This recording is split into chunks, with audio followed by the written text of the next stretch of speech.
Back when I had free time, I used to really like finding historical photos and other items and then getting them back to descendants of those people, reuniting them for anybody that was interested in it.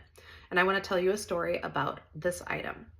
So I had been doing some research for a client and had built a family tree out there. And then I had created some find a grave pages for those people I was researching. And they were members of Beaver Creek Church and buried in the cemetery in Joyce, Iowa.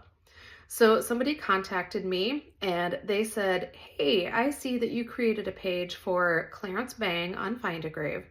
And I have a painted portrait of him that I got at a flea market and I just wanted the frame. Can I get it back to you?" So I was like, well, I'm no relation, but I'm going to go ahead and take this and see if I can find somebody for it. So I met this lady in the parking lot of Happy Joe's restaurant in Mankato, Minnesota, and she gave me this beautiful 1913 painting portrait for the wedding of Clarence Bang and Lulu Gilbertson. So I set out to try to reunite it with family. I looked and they had one child, and I think they had two children, but only one of those children had another child, and she was still living. So I contacted her by mail, never heard anything back. So I tried her daughter. I used people search finders, things like that, whitepages.com, and sent them all letters.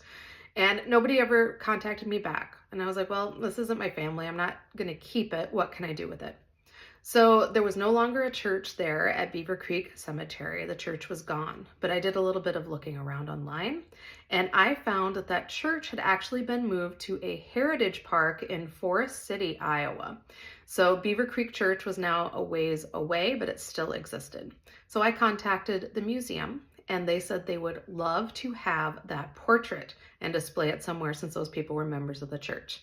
So I drove it to Forest City, Iowa, and it was really cool because the museum was just unlocked and I wandered around and I could see the names of this couple and their family throughout all the things on the wall and in the Bibles and everything. So sometimes it's roundabout, but sometimes you can get it back to somewhere that matters.